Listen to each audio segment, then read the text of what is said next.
Okay, Gilbert Achcar, thank you so much for being on the podcast. Just Thank, as a brief introduction, you are Professor Emeritus for Development Studies at SOAS University, and you are currently in Berlin. Why? First of all, no, thank you for the invitation to your Mm. podcast. Very nice meeting you. Um, uh, I came here originally for an event that took place yesterday at the Mhm. Volksbühne Mm.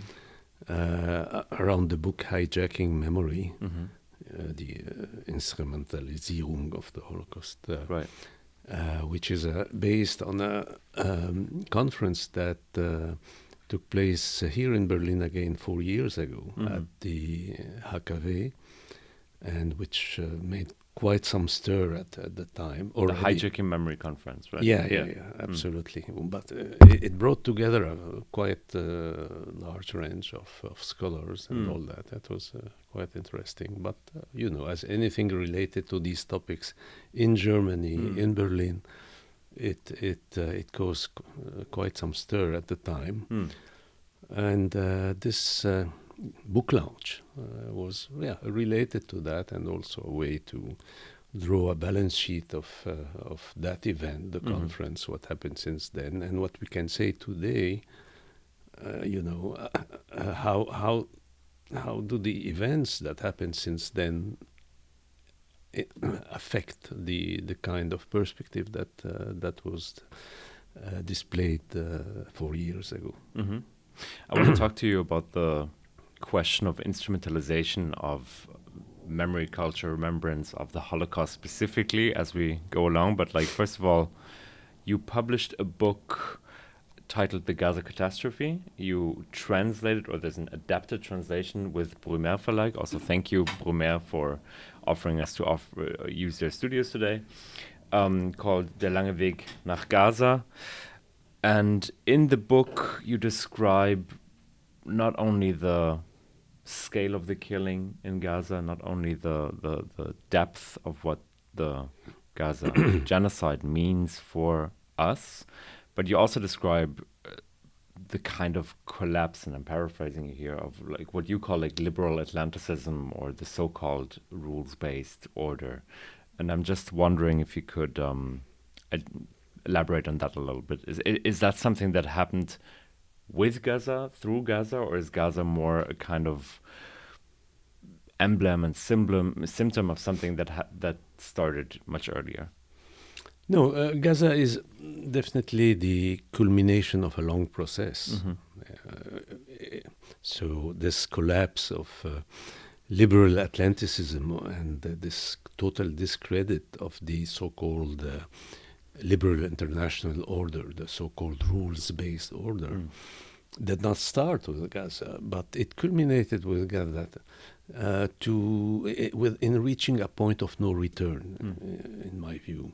And that's why Gaza is a turning point. It's a turning point, it's a watershed in world history from that point of view, as the boiling point of something that has been simmering and heating for quite a long time. Now, what does this mean? What is it about? It's about, at the end of the Second World War, you had this design of an international order that would make war much less frequent, that would organize international relations on the basis of rules. And the key impulsion behind that were the Roosevelts. I mean, I'm speaking in the plural because you had the president, Franklin Delano Roosevelt, and Eleanor Roosevelt, his partner, his wife, who has played a key role in setting up this liberal international order. And so you had a number of institutions after 45, starting from 45, the United Nations, you had the International Court of Justice, you had the Universal Declaration of Human Rights, you'll have the new additions to the law of war, if you want, the international humanitarian law. including the new Geneva Conventions and the rest in 1949. So these years were the foundation of an international order, which at the same time, I mean, these years 45, 49, happened to be also the years when the world entered into what has been called the Cold War. Under Roosevelt's successor, Truman, was very much a Cold War. Between Soviet Russia and the US Empire. Between Soviet Russia, the Soviet Union, and and the United States, with each country having its own empire, its own set of allies. And this Cold War, of course, very much jeopardized the functioning of this international order. But this functioning was, of course, attributed to the Cold War, to the fact that you have these two key powers, that they have veto right at the Security Council of the United Nations, and that this led to a lot of paralysis every time they could not agree. So the UN became the site of consensus between these two superpowers, as they were called, these two empires. But only the site of consensus, that is where they could agree, because when they disagreed, it paralyzed the whole institution. Then you had the end of the Cold War with the collapse of the Soviet Union in the decade of the 90s, so this transition. And there was a new layer of institutions that was created by the time, you know. Like the International Criminal Court, like some resolutions, like the responsibility to protect from the United Nations, and you had a U.S. president, George Bush, the father, senior, in 1990, prior to the first U.S.-led war on Iraq, which happened in 91, he proclaimed a new world order, which he said would supersede the law of the jungle, and where the weak will be, you know, supported against the strong, and the rule of law will prevail globally. Of course, as we said, I mean, this started unraveling almost as soon as it was proclaimed. I mean, in the sense, not to get into a discussion of what happened in Iraq in 91, but soon after, I mean, at the end of the decade, you had the first war, which was in clear violation of international law, the NATO war in Kosovo. Circumvented the UN Security Council. And you know, in international law, a war is legal only in two cases: if it is self-defense or authorized by the Security Council of the United Nations. And neither of these conditions were there. And then, just a few years after that, you had a larger scale violation of international law with the occupation of Iraq. Right, in 2003. So, but why these events did not completely smash, if you want, the idea of the international order, the liberal perspective and all that. It is because every time they happened with some dissensus, some disagreement within the Western liberal camp. And if you take the occupation of Iraq, Berlin was against at the time of Schröder. Paris was against at the time of Chirac. And they made some kind of alliance with Putin. At the time, Putin was still regarded as someone that the West could make business with.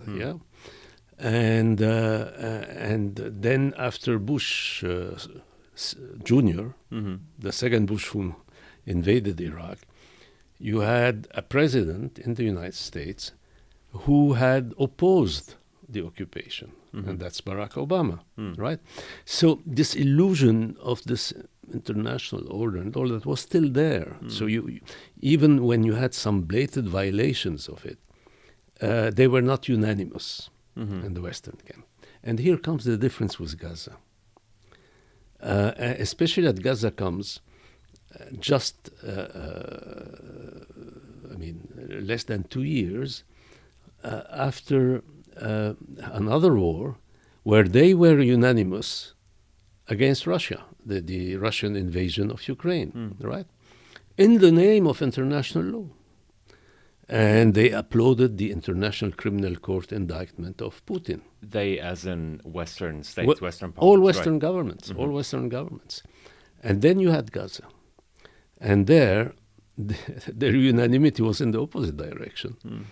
They were unanimous in supporting the war, even though that war that started after 7 October, after the Hamas-led attack of 7 October, was obviously, if not genocidal, even though several scholars, me included, called it genocide from the early days, saw the genocidal dynamics. But at the very least, that was a massacre of a huge disproportion with whatever happened on 7 October. And yet, they fully supported it in the name of Israel's right to defense, and kept supporting it for long, for several months, to the point of rejecting calls for ceasefire. They were blocking, they were opposing calls for ceasefire at that time.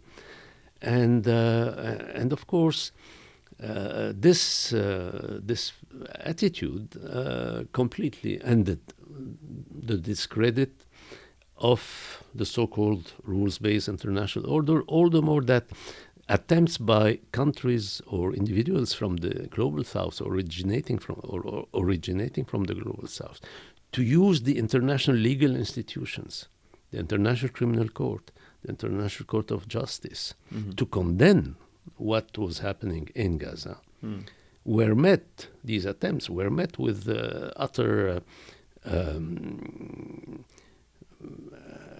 contempt and rejection by Western governments. Well, Germany officially stated that it will come to Israel's support in front of the International Court of Justice, the ICJ. Exactly. A position it has now revoked, interestingly. Yeah.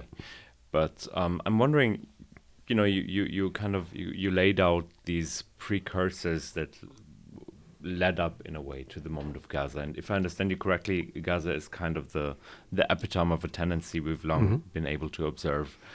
I had Daniel Mawecki on the podcast, and his argument on Gaza is that it's also, to some degree, a signifier of the kind of waning Western hegemony. But we see this conflict play out between the quote-unquote global South, between countries that were formerly colonized and Western countries. Do you agree with that? Do you think we are in a state where the West is kind of losing its grip in a sense? Oh, the West has lost its grip quite a time, some time ago. The rise of China has been spectacular and changed the balance of forces, the global balance of forces. You had attempts at escaping the Western hegemony, including the BRICS and others, even though they are not very effective. But they all this point to this decline of Western hegemony, which is closely related to the relative decline of the United States with the rise of China in particular, and the United States showing worrying signs of decline, especially this neo-fascist trend in which the United States is very much engaged right now. So yeah. By the way, Daniel is my former PhD student, and his book on the Staatsräson is based on his PhD thesis. Right. You mentioned earlier the event on memory culture and the fact that Germany famously as we could observe over the past 3 years, has drawn apparently the state narrative of Erinnerungskultur. I'm not talking about the kind of personal way of dealing with memory, but the state narrative has kind of turned it into not a universalist project, but a very particularist project, as in translated to support for Israel. How do you look at this this kind of instrumentalization of memory culture in Germany? Yeah, that's the way the Federal Republic of Germany, we have to be specific here, read the Holocaust, the genocide of European Jews after 1945. That was a Germany that was deadly afraid of communism. Berlin was divided, as you know, East Germany. The psyche of the time was, wow, the Russians will invade at any time the rest of Europe. And that Germany in particular was full of former Nazis in its institutions. That's well known. And how did you want that such a Germany draws universal lessons from the Holocaust, which would be a very progressive way of looking at this? So instead of such universal lessons, which are rejecting any form of racism, discrimination, racial oppression, and of course massacre and genocide and all this. Instead of that, the focus was on this state, which was also joining at the very same time when Germany was wanting to join the Western Alliance, the Western Club, and that is Israel. And so the Federal Republic of Germany saw in this relation with Israel a kind of entry ticket to NATO. Right. In 1954, Germany was invited, even though the regulation where it should be disarmed and all that after the Second World War, and limitations on its armament, like for Japan. And in the name of the Cold War, here again, Germany was invited in 1954 to join NATO, which it joined the year after.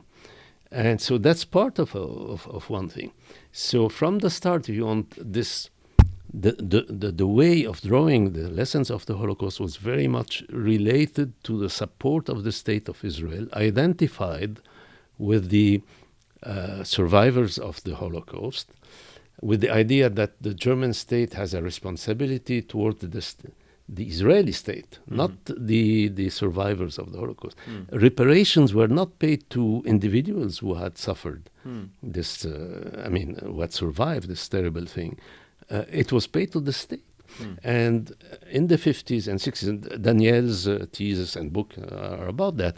In the 50s up to the 60s, Germany was a key funder of the Israeli state, and also a key purveyor of weapons. Until now, as you know, if you take before Gaza, Israel's military hardware, 70% came from the United States, but 30%, the rest, almost one third came from Germany. Germany is still like the second largest weapons delivery to Israel to this day. Yes. So that's where you have it. So the I summarized this years ago by saying, instead of nie wieder, and that's all, nie wieder, this kind of horror that you had with Nazism, it was never again to the Jews. That's the kind of thing. So here, anti-Semitism was replaced by Philosemitism. Philosemitism. And basically, they are the two faces, the two sides of the same coin, because in both cases, you're not looking at Jews as normal people. But you have and that's what happened very much, and that has been the Staatsräson of the German federal state, and still is. When Angela Merkel proclaimed that Staatsräson, she delivered that speech at the Knesset, that was a direct continuation from the time of Adenauer, whom we know even at the time still held anti-Semitic views, as and had former Nazis in his government, right? I mean, of course, but he even had, there's a statement by Adenauer at that time saying, well, the Jews have a lot of power. The very idea of why we have to cater to this state of Israel, it's because the Jews have a lot of power, and they are the condition for us to be part of the Western alliance, and that's it. So that leads to a very skewed perspective on the lessons of the Holocaust. So the German state never drew the right lessons in a progressive way, which would be to reject, to condemn, to very strongly oppose any forms of racism, discrimination, mass murder, ethnic cleansing, deportation, and genocide, of course. That's not the attitude of the German state, unfortunately. But this has been the attitude of so many people who drew the right lessons, mostly intellectuals and all that, including a huge lot of Jewish intellectuals drawing the right lessons of the Holocaust. But this is not what Bonn and then Berlin were following. Yeah. Well, you see today, and I'm sure you'd agree that, like, despite this instrumentalization of anti-Semitism, we still see a lot of actual anti-Semitism in society, also especially in German society. Just look at the far-right AfD party and numerous other examples. And at the same time, there's an essay in this book that draws upon this conference, the Hijacker Memory Conference, in which you describe something I would kind of like to better understand from you, which is the kind of process of Jews, in square quotes, becoming white, kind of being integrated into a Western self-presentation. And I think we see this in the past 3 years, especially how anti-Semitism, despite the fact that it is very much a phenomenon in our culture, is often also used as a kind of shield to protect Western values. And at the same time, how Palestinians are kind of being described as sort of reincarnations of Nazis. Like, they're seen as like the new Nazis, so to speak. Yeah. And maybe you can kind of explain that tension a little bit. Right.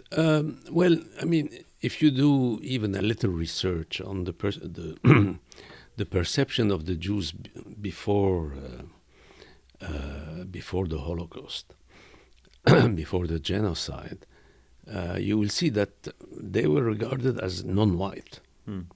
They were regarded as kind of intruders, Oriental intruders in the white, especially the Nordic societies, and Germany being part of that. And, in the piece that you are referring to, I give quotes from key Nazi or Nazi-related racial theorists, very much classifying the Jews as non-whites, right? Like Oriental, so to speak. Yes, absolutely. These are, and one should say that, part of the Jews, including Jewish intellectuals, kind of accepted this perspective over themselves. This other, especially the Zionists, like, okay, we're going back to our roots, to this idea of Israel being our promised land, this kind of perspective. And of course, that was part of the rejection, the racism, the anti-Semitism, which would lead to this the genocide of the Jews, in the same way that you had genocides of the Roma, of other categories, not necessarily ethnic or national categories, and this changed after the war. one part of it is when it comes to Germany, what we just discussed. But more generally in the Western world, in the United States, where you had the same perspective, and I give quotes from that. And when I say you had the same perspective, even in Germany, I'm not speaking of everyone, but the racist perspective, the right, the far right, were very much in this kind of view of the Jews.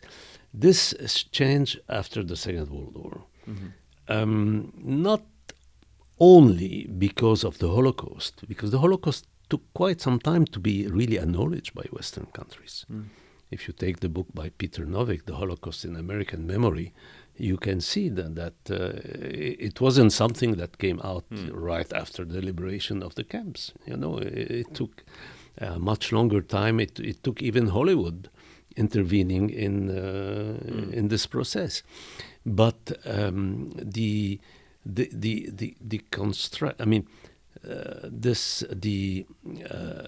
whitewashing, as I called it, or the whitening, not the whitewashing, sorry, the whitening of the European Jews, of the American Jews in particular, is something that happened, therefore, after the Second World War. And it was part of the elaboration of this concept of Judeo-Christian civilization. As you know, being the hallmark of the West against the atheistic communist Soviet Union and its allies. So yes, that was a process very much linked to the integration of Israel into the Western alliance, which did not take much time to happen after the creation of the State of Israel in 1948, even though this creation was very much helped by the Soviet Union. Even militarily, in the Arab-Israeli War of 48, the United States decided an embargo on the region, whereas the Soviet Union, through some of its proxy states, also sent weapons to the Zionist movement. And of course, in the vote on partition in 1947, the Soviet Union was crucial. And yet, the new Israeli state, of course, even though also it was ruled by people belonging to the labor wing of Zionism, but it's a social democratic wing, and social democracy shifted globally, Western social democracy towards the Western camp very much in those years.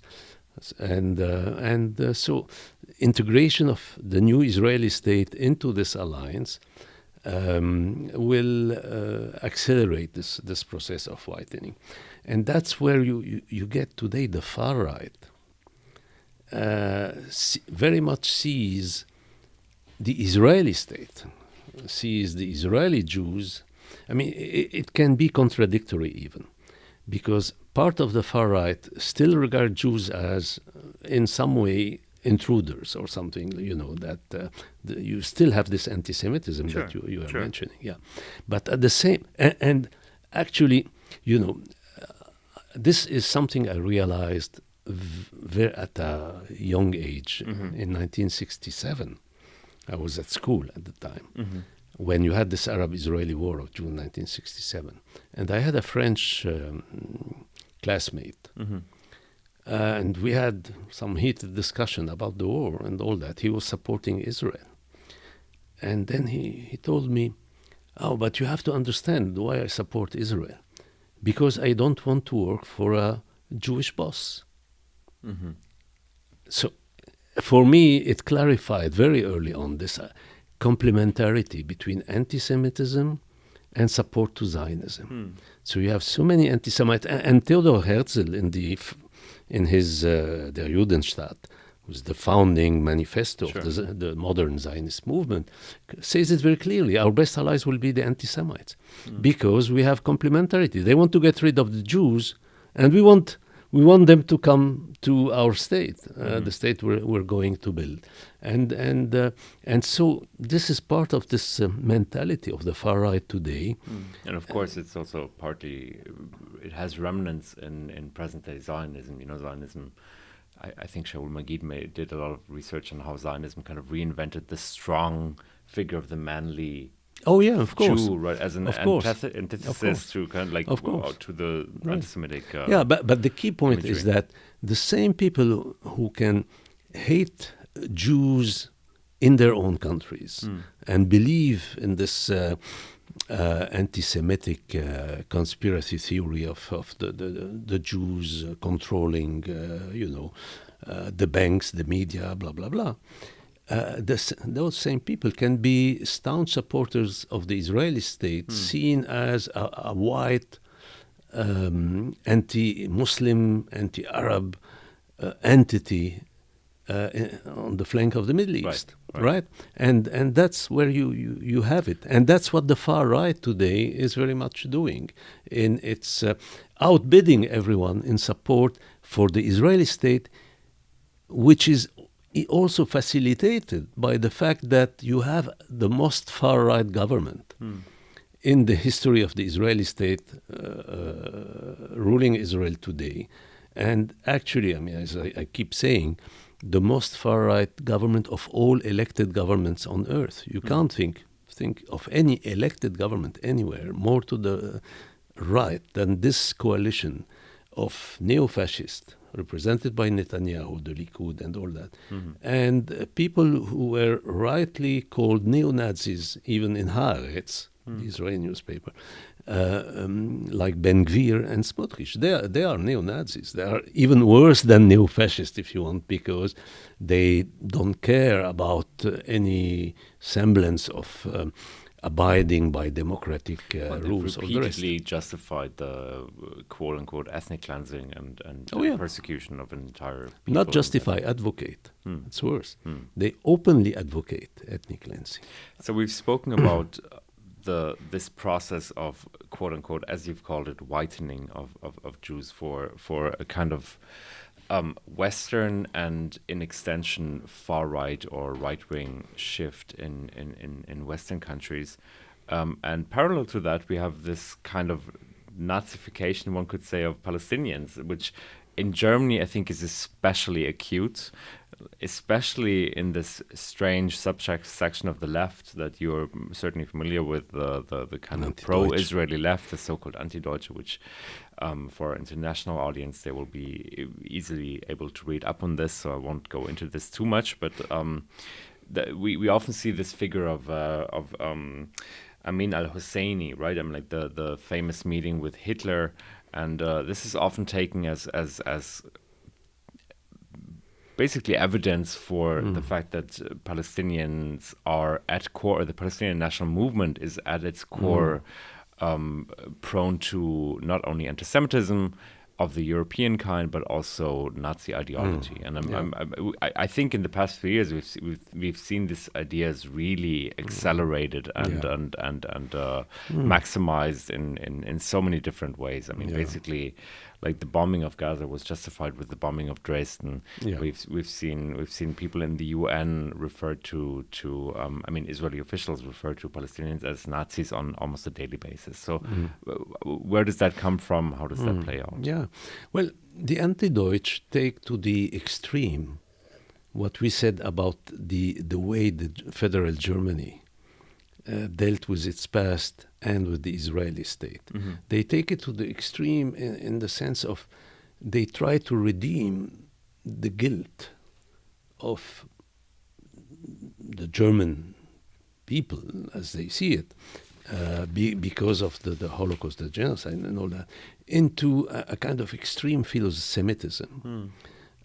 Which is, as we explained, I mean, vitiated from the start in that it's based on a completely wrong logic, and it is the mirror, in some way, the mirror image of anti-Semitism originally. And this way of trying to offload the guilt complex or to overcome it by outbidding everyone in support for Israel is something that they do, I mean, the Anti-Deutsch, I think, with good intention, the kind the road to hell is paved with, whereas the far right, the AfD and other people like this, do it with very vicious intentions. But they both converge in outbidding everybody in support for Israel. Now, the Nazification of the Palestinians has been there from the 1940s. In 1941, when the Nazis started the so-called final solution, the genocide started in Eastern Europe first, and then you had the camps. The relation that existed since 1933, when the Nazis came to power in this country, they had an agreement in August 33, if I'm not wrong, with the Zionist movement. And that was called the Ha'avara in Hebrew. Right. That is the transfer agreement. Israeli historians Tom Segev have written about this absolutely, right? A lot. Yeah. It's well documented. The most important book on this is by Francis Nicosia, Cambridge University Press. On if you're interested in that, it's the most documented, most detailed book on the collaboration between the Sicherdienst and other institutions in Nazi Germany and the Zionist movement in forcing actually the German Jews to go to Palestine, which was the only country to which they could take part of their capital, of their belongings. You know, all other countries they would have to go without anything, leaving everything.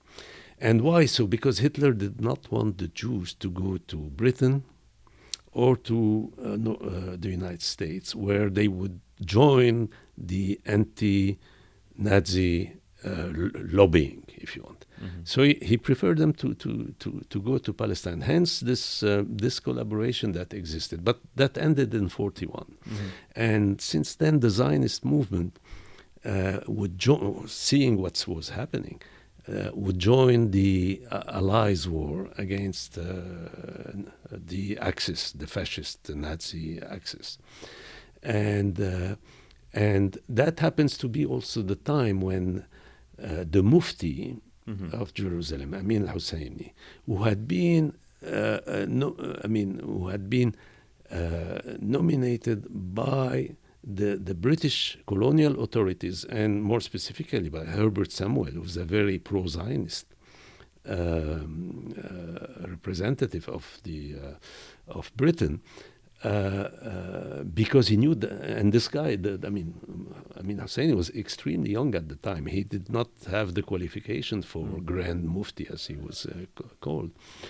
He believed that this guy could be controlled, and indeed, Amin Husseini collaborated with the British for several years until 1936, when his relation deteriorated with them, and then from collaboration with Britain, he shifted to hostility to Britain at the time of the what was called the revolt, the revolt of the Palestinians, which was quelled very, very violently by the British colonial authorities. And so he fled in 1937. He fled Palestine.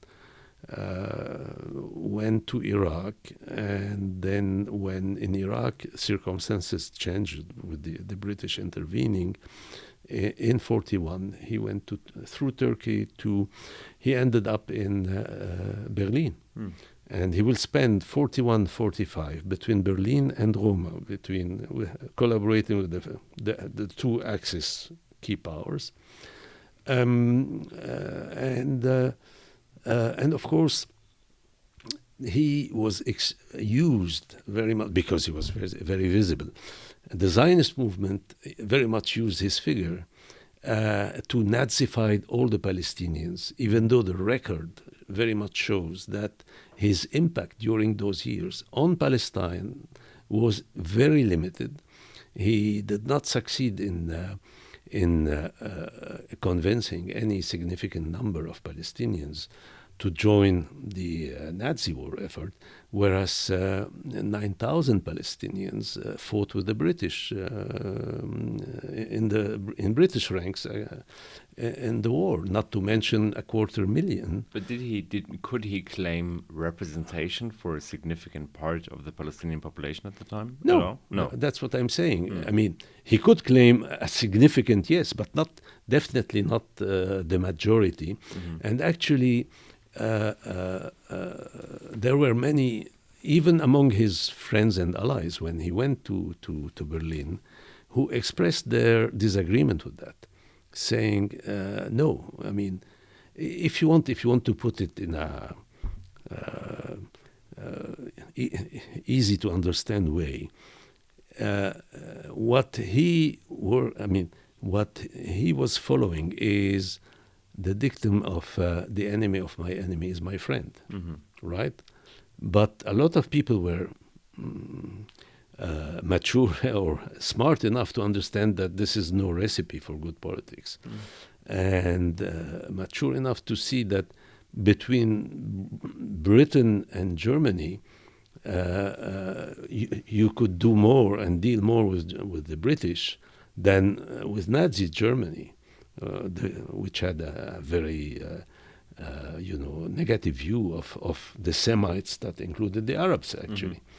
And this was understood. So, no, there was no popular support for his move to Berlin and his collaboration. That's why the results that I mentioned. Anyway, he was used very much with the pretense that he represented all Palestinians and that therefore all Palestinians were Nazis in some way.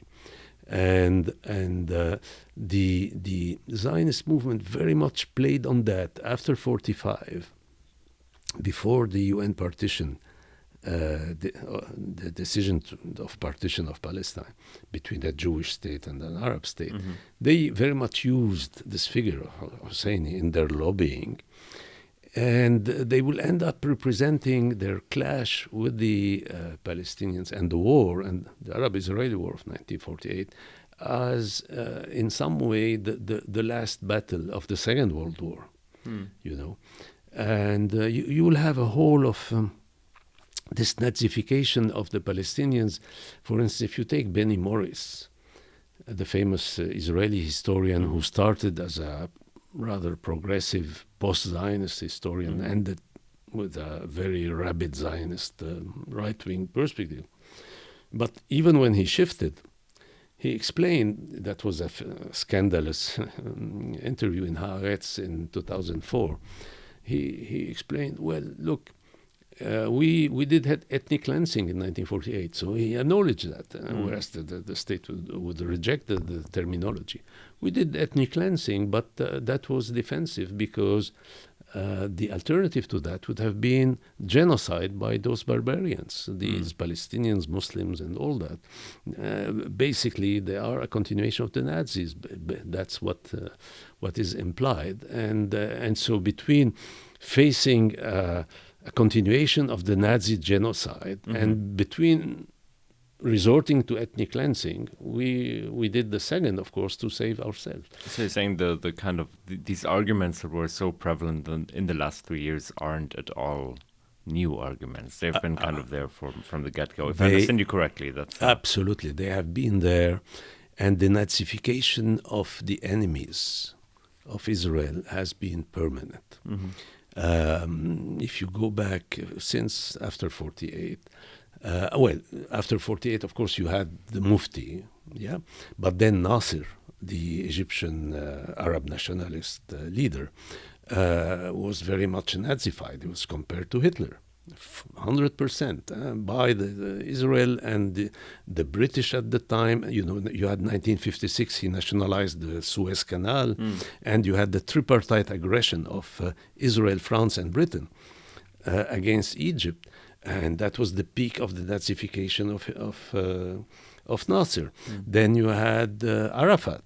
Arafat was very much Nazified. He was represented as a Nazi. And in 1982, when Israel invaded half of Lebanon and submitted Beirut to a siege, and Reagan tried to, the US President Ronald Reagan wrote a letter to Menachem Begin, was the Likud prime minister of the Israeli state, saying, look, there are civilians, blah, blah, blah, trying to because of the international outcry of this invasion.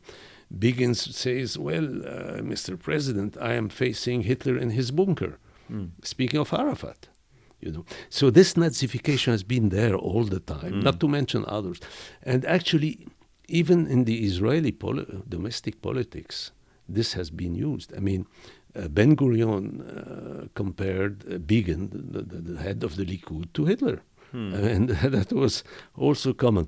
Anyway, but of course the focus was on the Palestinians and all Arab enemies of Israel. So you had this Nazification very long time ago. Yeah. And it's still it was very much revived by the what happened on 7 October. Right. Especially that Hamas for years had been Nazified also. After Oslo and all that, the Palestinian Authority, the PLO, could no longer be Nazified. The PLO had been recognized in the Oslo 1993 agreement as the representative of, legitimate, if you want, the representative, or the representative, to be more accurate, of the Palestinian people. So Hamas became the new Nazis, if you want. And they were Nazified from the beginning, basically. And this Nazification, of course, will reach a peak with October 7. And the Western perception of October 7, German, of course, but also French and the rest, Macron, for instance, described October 7 as the largest massacre of Jews since the Shoah, the Holocaust. So this was a way of putting what happened on October 7 in a historical continuity, not with anti-colonial struggles, where you had quite a few atrocities perpetrated sometimes by the colonized as a reaction to the terrible oppression by the colonial power. So not in that continuity, but in a continuity with European history. Right. As if Hamas or whoever, the 5,000 person who joined this attack on October 7, as if they did that only because they hated Jews, out of some fantasy, some conspiracy theory views of the Jews, as would happen with the Western and European anti-Semites. You're saying the kind of the cause of the oppression of Gaza was kind of concealed by this framework of saying that it's absolutely. like a purely motivated by anti-Semitism. Absolutely. Even though one could say, just to contrast this a little bit, it is not factually untrue, right? That this was the largest massacres of Jews since the Holocaust. It seems like what you're saying is that there's an implicit suggestion here that is wrong. No, it is a very biased interpretation. Because if you put it that way, as I said, you end up saying that they did that just because they hate Jews, right? And this is absurd. Because imagine for 1 second that the same Israeli state, the same oppression of the Palestinians, were done by Catholics, Protestants, whatever, right? Or I would say even Muslims, right? Do you think that the hatred of this oppressor would have been less? This is absurd. The reason for which October 7 or any such things happen is the intensity of the oppression, and that people, Gaza, for years and years, since 2006, 2007, has been an open-air prison, right? Some would say even a concentration camp, a large one, for the Palestinian populations there, and with successive waves of bombing and war, each time killing a huge number of people. So the hatred accumulated against this, to which you should add that the majority of the inhabitants of Gaza are refugees. Refugees from 1948. Right. That is, people who used to live in what became the Israeli state after 48, who left fleeing the war and were never allowed to go back, right. as is the case of 80% of the Palestinian population of the land that Israel took over in 1948. Have you been to Gaza ever before, it was impossible to go? No, as a Lebanese, I can't go to Israel, right. or even to the occupied territories, because this is prohibited by law in my own country, and of course I would get into legal trouble. Not to mention the fact that politically I don't. I agree with this view that I shouldn't go there. So, for instance, several times Birzeit, the Palestinian University of Birzeit, invited me for talks, but they are always online. I can't go there. I apologize. Just to come back to, you mentioned October 7, and you mentioned Hamas and the process following Oslo, when the PLO made significant concessions to 78% of historical Palestine. In the book, you describe October 7, regardless of the fact that, of course, I think we agree on this, that it was an atrocious event in which civilians got killed, and that is constitutive of a war crime under international law. But despite that, you also say that it failed as an operation, right? I mean, in the sense that it actually weakened the Palestinian cause. Do you still stand by that? Oh, more than failed. I describe it as the most catastrophic miscalculation in the history of anti-colonial struggle, I would say, not only in the history of Palestinian struggle. It was a huge miscalculation. Because, why miscalculation? I mean, again, all this, aside from the atrocities that took place on that day, maybe by part of the attackers, but not necessarily by all or so. But whatever, the facts. If you take what you had at that point, you have this most far-right government in the history of the Israeli state, including people who openly advocate getting rid of the Palestinians.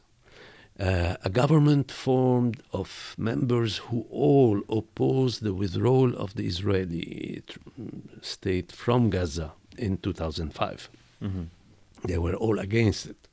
That happened under Ariel Sharon, who was the prime minister at the time, because he had pressure from the army saying, I mean, this Gaza strip is more, I mean, the cost of controlling it against the benefits that we have as Israeli state, I mean, the costs are overwhelmingly higher, so we should, just leave it. Because at that time, the ethnic cleansing, the issue was not on the agenda due to international, the balance of forces, international relations, and all that. And so when you have such a government facing you, and you go on such an operation, you are giving them the opportunity they aspired to, they actually wished for. I make a comparison, although, I mean, the analogy is, there are, of course, clear differences, but September 11, 2001, was used by the Bush administration as the pretext to invade Iraq. Sure. Even though there, in that case, Iraq had no relation whatsoever with 9/11. But where you have a similarity is that October 7 was used by the far-right government of Israel as a pretext to launch this war on Gaza with the aim of reconquering Gaza and perpetrating ethnic cleansing. And the genocide, the genocidal character of the war that they waged, was not aiming at, exterminating all the Palestinians, like the Nazis after 1941 wanted to exterminate all the Jews in Europe. No, here this genocidal war, which was a partial genocide, not the whole, the definition of genocide is when it deals with an ethnic group as a whole or in part. And here it's the in part thing. But the goal of it was at a higher scale than what you had in 1948, to terrorize the population into leaving. So it was a genocidal war for the purpose of ethnic cleansing. So you kill 10% of the people to push out 90%, right? At the same time, you destroy systematically all the inhabited surfaces, the constructed surfaces. So this combination of destruction and mass expulsion is the core of this ethnic cleansing upon which the state of Israel actually was based in 1948. Because what you had in 1948 was 80%, as I mentioned, of the Palestinians leaving terrorized or because they were just fleeing the war, never allowed to go back. And soon after, over 500 villages and little towns and all that in Palestine were erased. Erased. Exactly the pattern of what happened in Gaza. Gaza is the third iteration of that. The second was the Golan Heights, 1967. That's the only territory where Israel could, with some impunity, carry on that. So they expelled the overwhelming majority of the population, the Arab population of the Golan, and destroyed over 300 villages and... which under international law is still Syrian territory. Oh, of course. Right? All these are very blatant violations of international law. So you have 48, you have 67, and then you have Gaza, and now you have South Lebanon, because they are now repeating in South Lebanon what they have been doing in Gaza. So what you have in South Lebanon is a mass expulsion of the population and a destruction, Gaza-like destruction of a huge lot of villages and towns. Yeah, you've been talking now. Both of us have been talking extensively about this far-right government in Israel today, and I found it striking just a few weeks ago. Itamar Ben-Gvir, the far-right /fascists. So, quote unquote, security minister was pushing down the head of an activist, and suddenly the Western world was in an uproar, and liberals are very triggered by that. And I think also the kind of Zionist consensus in Western countries is not sympathetic to people like Ben-Gvir. And we were speaking earlier about Omar Baltov's book, Israel, What Went Wrong. If I understand you correctly, also from what you're writing in your book, you're saying this is actually not an aberration of the original idea. It's kind of a continuation of something that has been ongoing. Do you think the current government in Israel? If we sort of go back to a different government, will this change? Or? First of all, Ben-Gvir is the continuator of a current that was banned in all Western countries and banned in Israel itself in 1994 for terrorism. That's the only Jewish group that was treated in this way at the time when they already had some people in the Knesset, including the head Kach, the rabbi who was... very Kahane, right? the Kach group led by Kahan, by this Rabbi Kahan. The Kach group was really a neo-Nazi group, and that's why when I'm saying Ben Gvir is more than neo-fascist, he's a neo-Nazi in the full sense of the term. He's the continuator of that. Now, those who can take their distances from someone like this are not all Western governments. Have you heard anything from Washington against Ben Gvir? You haven't. There are those liberal or centrist or whatever governments, that is the French, the British, the German. I mean, yeah, they can take their distances from this guy, which is also a way of covering for their support for the whole government, the Netanyahu government. Now, this government is also the culmination of a trend. Many of the critics of Zionism, and here I'm speaking especially of Jewish critics of Zionism, early on predicted that the very foundation on which the new state was born, or was going to be born, because some of them said all this before 48, the fact that you are creating a state in on a land where there is already a people, and people whom you want to uproot from their land and get into a hostile relation with the whole area. So in some what is called a colonial settler state with a specificity. You have instances of settler colonialism like Algeria or South Africa, where the white population wanted to control not only the territory but the native population to exploit them. Zionism had a different project. It was the full takeover of the land without its people. So ethnic cleansing was very much part of the program, if you want, originally on. And so many people, many critics, said that this will lead to inevitably to trends of racism, militarism, and everything you can put also under the category of far right, if you want. And indeed, this prediction proved right. The state was born officially 48, under the dominance of the labor wing of Zionism, the social democratic wing.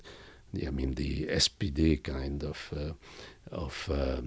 socialist movement in Zionism. It took only less than 20 years for the Likud, which originates in the pro-fascist, in the fascist wing of Zionism. I mean, the inspirer of Likud, Jabotinsky, was a great admirer of Mussolini, right? And many of the institutions of this current were clones of the fascist movements of Europe. And these guys came to power in 1977. So 48 were foundation of states. Less than 20 years after, the far right takes over, right? And since 77 until now, and by far, the majority of years has been Israel has been under Likud government. So in historical terms, this state of Israel has been much longer under far-right government than under anything else. And this far-right itself has continuously been shifting more to the right. That is from Begin, who now appears as a relatively moderate far-right leader, to Sharon, who was the man accused of having covered for the massacres of Sabra and Shatila in Lebanon, 1982, to Netanyahu, and then to Netanyahu's coalition with the neo-Nazi groups of Ben Gvir and Smotrich, you have a permanent slide to the far right, which was inscribed, if you want, in the very program, in the very nature of the new states and of its settler colonial origin. And the same you had, the settler colonial states that survived against the environment of native population. The rest shifted very much to the right, whether the South African state or even the Algerian, the European population of Algeria during, at the beginning of the Second World War, they were on the side of Vichy, the collaborators with Nazism, and so on and so forth. So this is a trend that is, if you want, normal for the kind of constitution of such colonial projects. It is in the very nature of things that they slide progressively and increasingly to the right, to the far right. Okay. Well, one last question, since you described that in quite some detail here, but we see this far-right government's actions, not just in Gaza, of course. Gaza is largely destroyed, and more than half of it is presently occupied by the Israeli military. We also see in the West Bank really larger scale displacements in Jenin, Tulkar in the north since 1967. We see encroaching annexation. We see Syria and Lebanon, as you said. Lebanon is kind of becoming a battleground that has a lot of kind of similarities to what we've seen in Gaza. Is there anything that gives you hope for the future of Palestine and Israel? Yeah, you described it well. And that's why I said it was the most catastrophic miscalculation, because it triggered processes which led to the worst situation ever for the Palestinians, and not only for the Palestinians, for the Lebanese. You had the extension in Syria. You have the Israeli triumphalism in this regard has been very clear, and that it was also used as the trigger for intensification and acceleration of ethnic cleansing on the West Bank, very obviously, with attacks on Palestinians that even some of the Israeli, Haaretz, for instance, do not hesitate to call pogroms or to compare to pogroms. That is using a term from the history of anti-Semitism in Europe, the attacks on Jews, the massacres of Jews. So yeah, you have all this. You have this terrible situation which is the worst I can think of, and certainly, the worst one can think of in modern history for the region. Now, a ray of hope. The only silver lining that I see in all that is that the atrocity of the genocidal war that Israel waged in Gaza, and which was televised, the first genocide perpetrated by an industrially advanced, technologically advanced state since 1945, because the genocides, Rwanda and others, cannot be compared to the Israeli war machine perpetrating what it did. And fortunately, if you want, there were witnesses, there were media represented in Gaza itself, and showing to the world what was happening.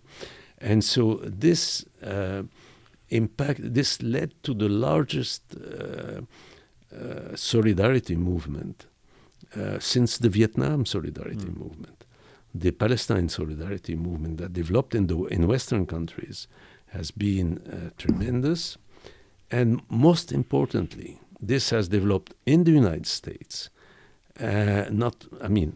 among the American public in general, and even more specifically among American Jews and young American Jews.